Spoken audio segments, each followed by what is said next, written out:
Okay guys, hi. Today what I'm going to do is talk about the difference between bump maps, normal maps, displacement maps in Firefly and displacement maps in Superfly.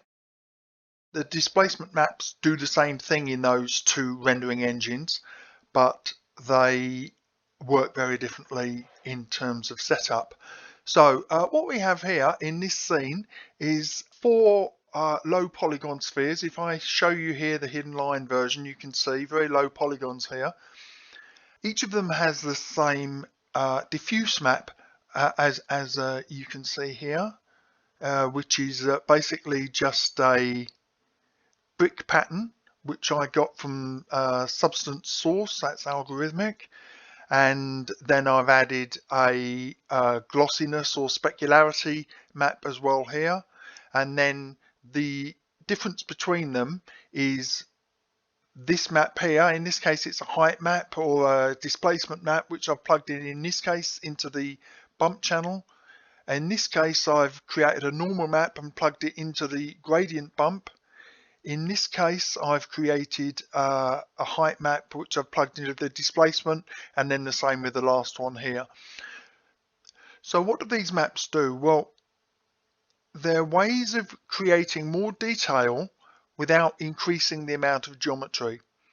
So why would you want to do that? Well, if I were to take these stone tiles and model every single one of them, it would take an enormous polygon count. And even for a simple thing like a flat floor, like a path or something, it would up the polygon count enormously. It would up the modeling complexity enormously. It would really be an enormous rendering burden, and it would take up a lot more system resources such as memory to load. So what we're doing instead is we're applying a 2D map, a 2D bitmap to a 3D object, and then using that to create, in the case of the bump map and the normal map, the impression of more detail, and in the case of the two displacement maps, actual geometry detail. So let me give you an example here. So this bump map, as I said, is just a 2D grayscale map here. So bump map, here's the bump map plugged in with a value of 0.5. And when I render that, let's just check which engine I'm using. Okay, so I've got the Firefly engine set with a bucket size of 256 to match the processors I'm using. Firefly is a CPU renderer. That means that it only uses your processor to render. So here, let me just quickly render this. And what you'll see here is that actually there's not an awful lot of difference there between the render and the preview image, but you'll see here that once it's rendered, the bump map creates the illusion of height basically. So you see here the shadows in between the tiles and this kind of grittiness where the dirt is. But what a bump map doesn't do, if you look on the edge of the shape, it doesn't create actual displacement or actual height change. It just creates the shadows as if that height existed. But on the profiles, you see on these low polygon spheres, see there's no displacement for the slabs here. They're all just that they all continue the profile of the sphere. Now this one is a normal map. So just quickly render that.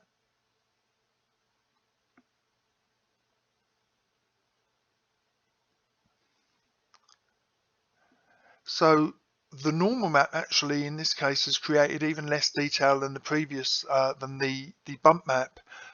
What a normal map does is let me just show you that normal map. The normal map is created in kind of shades of cyan and magenta, and what it does is it indicates the direction of each polygon or each pixel in tangent space. So it computes the normals off the surface and then simulates those when it renders, and in this case it's plugged into the gradient bump map using the tangent space option here in the drop down. So just to compare those two again, we have a bump map on this side, we have a normal map on this side.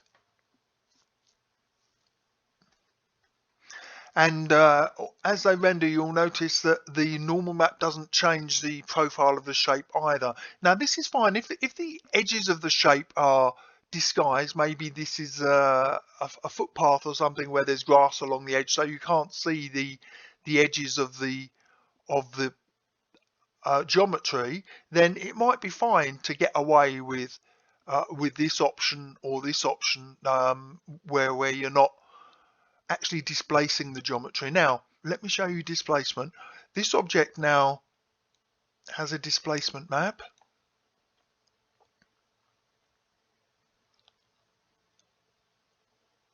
and you'll see straight away, the profile of the shape is changing now to indicate that the geometry itself has been changed at render time. So just compare that to this one, and there really is, this is streets ahead in terms of reality. But there are times when you wouldn't want to use a displacement map, and I'll talk about those more in the second half of this video. But if I just quickly show you here, you see they both still have the same amount of geometry. So at the moment, because I'm rendering in a Firefly engine, it's using what's known as microfacet displacement. That means that the level of displacement detail is determined by the detail of the map, the displacement map, not by the amount of geometry. Now, if I switch over to Superfly as a rendering engine, what I'm going to do is I'm going to leave it at 5 pixel samples. I can get away with a low pixel sample count because the post-FX Intel denoiser will greatly compensate. And in this case, I have a choice of hardware to render. I'm using my my GPU, my graphics card, because that's vastly superior to my CPUs here. So when I rendered with the Firefly, it only used the CPUs. There was no option there. But I'm going to use this now. It's got 12 gigs of RAM. It's much faster. So if I render that same shape again now using the Superfly, look at the difference. Look,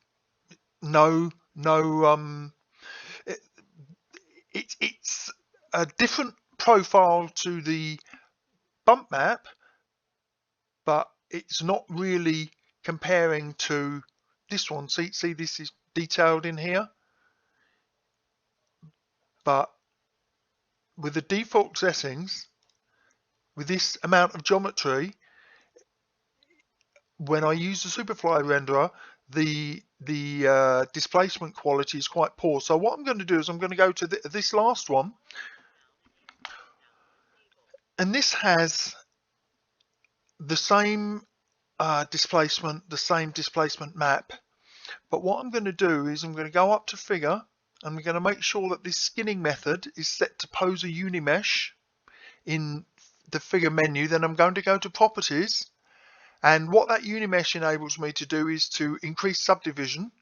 And what I'm going to do is I'm going to subdivide that shape. Now, subdivision is a way, you see the profile is automatically smoothed here, because what it does is it divides each polygon into 4. So each time I increase this, it increases the smoothness of the shape. That's one of the great ways that you can take some old figures and give them new life, particularly if you're bending, say, around the thigh area with an extreme bend, maybe knees up to the chest, you'll often get some bad jagginess around the profile of the shape. But if you add subdivision to this old figure, to any old figure, then it will often smooth out that kind of jagginess and bad wrinkling. So I'm going to go up to 4 here, which you can see there's a lot of detail there. And now when I render that, let's just go back to texture shaded. So this side has the has a subdivision. This is an identical copy except without the subdivision. And let me show you the contrast between the two now. And you can see straight away that this has gone back to creating some nice geometry, but it's really only virtual geometry that's been projected. So you can see now that this has created some nice geometry, but this geometry now with Superfly is dependent on the level of the underlying geometry. So that means that the memory overhead and the handling overhead, the speed that you can move objects around the screen, is greatly affected when you start messing about here with displacement. This model is going to take up a lot more processor power to handle on screen. So if you have geometry like this where you're going to need to do displacement, that you save your subdivision until you've done all of your scene creation, moved all of the objects and components and sets and lighting and everything, because even just one, especially a figure, one figure subdivided like this can really cripple your scene. It can really slow it down. The navigation, obviously you've got tools down here to increase navigation. For example, you could do box navigation here, see, so it only uses a box outline, or you could do one of the others there. We'll talk about that in another video, but the point is that there is a massive cost for using Superfly subdivision. So just to recap, Superfly subdivision depends upon polygons. Firefly subdivision depends on the resolution of the bitmap, the displacement bitmap. Okay, so hopefully that's helpful. Right, we'll move on to another video now to give you some use examples. Okay guys, so here's a typical use situation. What I have here is a Roman courtyard. The set is very nice, but it's probably about 10-15 years old, so some of the textures are not as high resolution as they might be. In particular, in this case, I want to draw your attention to the ground texture, which I've replaced. It's a single plane, but I've placed onto it a texture from Substance Designer. So I'll just show you the texture here. So I'll just click on the preview to bring up the texture, and what I've got here is I'm just changing the scaling, so as you can see the texture, that stone texture we used from before, there you are. And for this particular set, as you can see, the scale is much too big, so I'm going to take this texture here down to 0.1. I could have just undone to get back to where I was, to be honest. And in this particular case, in this preview, there's no bump or displacement attached, and the reason for that is that I wanted to show you the set before I added any of those. I've got the Superfly renderer, so this is going to be the ground texture without any bump or displacement. I have a light here, if you can just about see it, a low light here, deliberately designed to create a light effect here, kind of specular effect. So if I just quickly render that. So one of the beauties of Poser 12 is that it has the new Intel denoiser, so you can render at a very low resolution. See how noisy this is up here, particularly around the door, and then it uses the Intel denoiser to give you a much superior quality afterwards. For some strange reason, it leaves this little corner unrendered when it finishes, and then it adds that at the end. It's a quirk of the thing.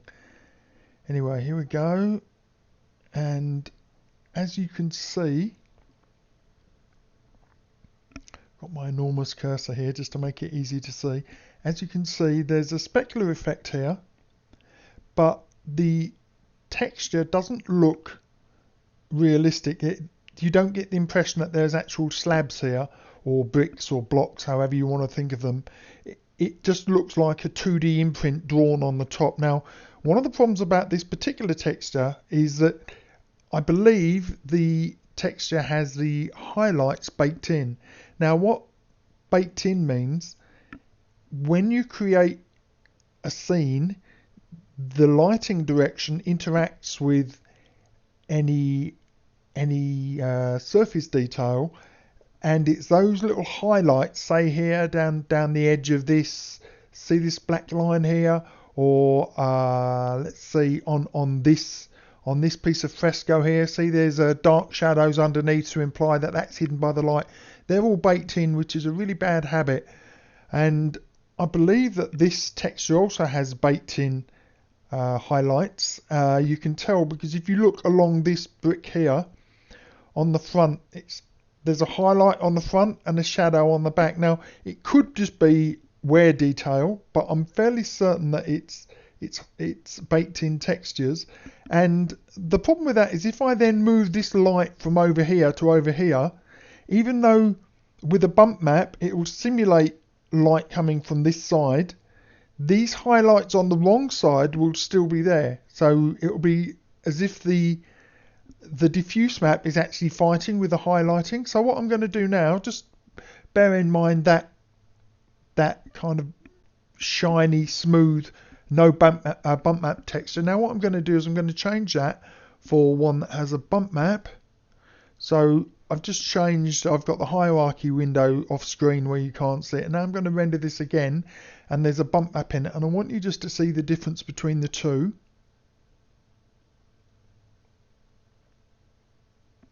So the reason that I changed this ground texture from the one that was in the set, the one in the set looked very hand drawn. It didn't look very realistic. Here we go. Look, you can see over here. See the bump here is creating this impression of 3D. Now it's not actual 3D.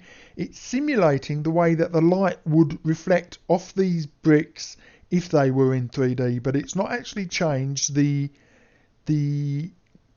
geometry of this surface. And the way that you can tell that is look around here at the base of this pillar, look at the base of this wall or column here, and along the base of the door. This is going to become very important in a minute. So if this is an opening door, it doesn't interact negatively with the bump map. The bump map doesn't increase the height of the floor, and that this is one of the situations where that can be very, very useful. So it gives the impression of being 3D, particularly in the middle, without actually displacing. Now what I'm going to do now, I'm just going to turn off that bump map version, and I'm going to add the displaced version. Now before we do that, let me just show you the contrast here between the bump map version and the non-bump version. See in this specular area here where the highlight's really clear from the light, see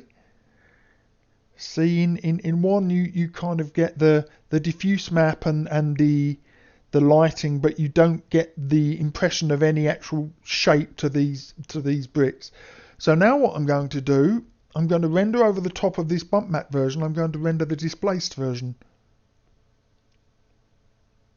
I'm using a Titan X graphics card, so what I'm actually doing is I'm using the GPU renderer. As I think I mentioned earlier, when you're rendering with the Firefly engine, you don't have the choice to use GPU, you can only use the CPU.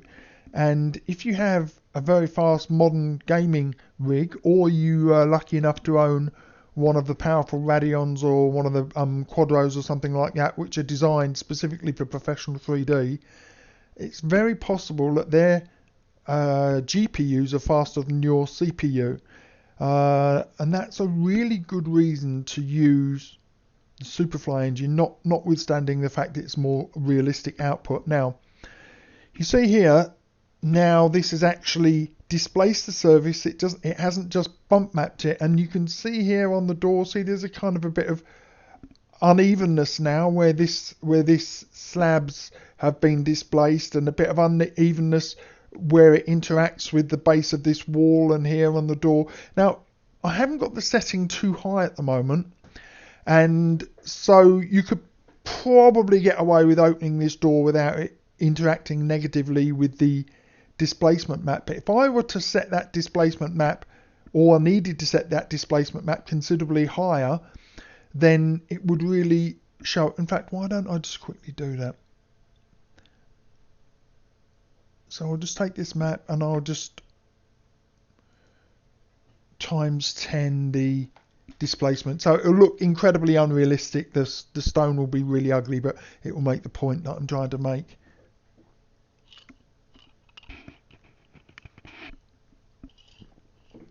So here. So you could imagine this, instead of being slabs of stonework, perhaps you were using displacement to create a terrain of some sort, perhaps a rocky beach or just a, you know, some kind of landscape feature. And you can see here now the precision with that door and this door and these posts is completely lost. So displacement would not necessarily be the way to go for this particular image. Okay, now I'm just going to delete that image. It's just enough to show the point. There's always a delay after the render when you have the post FX turned on, which you can find here in the rendering settings. So here, see, we have only 5 pixel samples, but because post FX is being applied, it applies this Intel denoiser, which... Sorry, I got interrupted there by my silly headphones telling me that it was going to shut down. So this Intel denoiser gives you a massive bump in quality for a similar kind of rendering level. It's by far the best thing, in my opinion, in Poser 12. So let me just undo the change in displacement. I'll just check that quickly.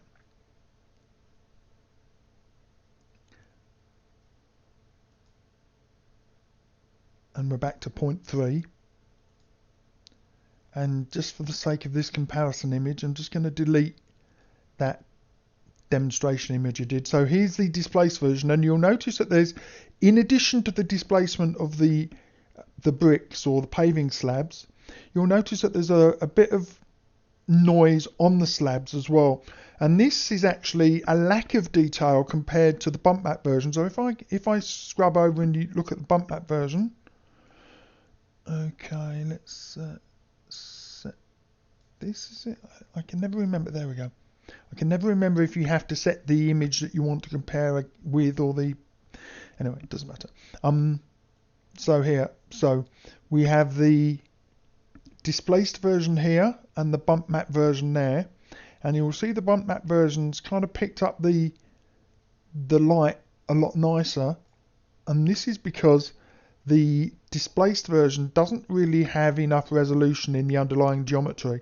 Remember on the other video I said that Superfly displacement depends upon the level of underlying geometry, whereas Firefly displacement depends on the resolution of the image. So in this particular case, and this is a classic situation where you might want to be careful with your choice of displacement.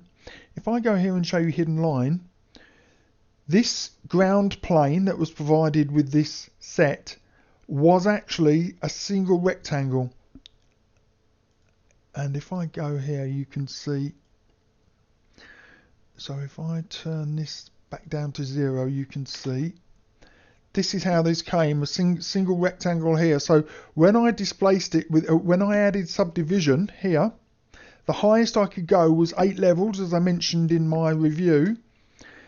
But 8 levels, given the fact that this plane was really large, 8 levels still only gave us individual polygons that were quite large. And with Superfly displacement, you can't displace any smaller than the resolution of the polygons. So it became really apparent the limitations of this system. So what you would do is you would perhaps get a high resolution rectangle or something like that in the first place.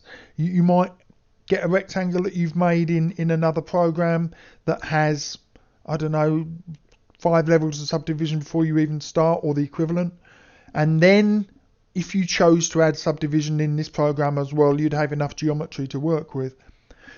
Now, I want to show you one other serious limitation here of subdivision. So we go back to our preview image. Here's our subdivided image. And I want to show you a situation where you need to be very careful about using subdivision. As I said up here, in these frescoes, this is simulated. They've used a bump mapping here to create the lighting. And it's not very convincing, to be honest. But the reason is that, see this pillar corner here? And this edge here? Edges here, anywhere there's a sharp corner, displacement can be a real problem. Now I'm going to demonstrate that to you here with this box. I don't know why that, for some reason, that's suddenly gone to that version. Right, okay, so what I've done is I brought a cube into this, and if I go back to hidden line, you'll see the cube's got, this is the standard poser cube, but for some reason it's already divided into 8 by 8 polygons. But anyway, this cube here, if I now displace this cube, and it has a displacement map put upon it, watch the edges here, watch the edges here, see what happens.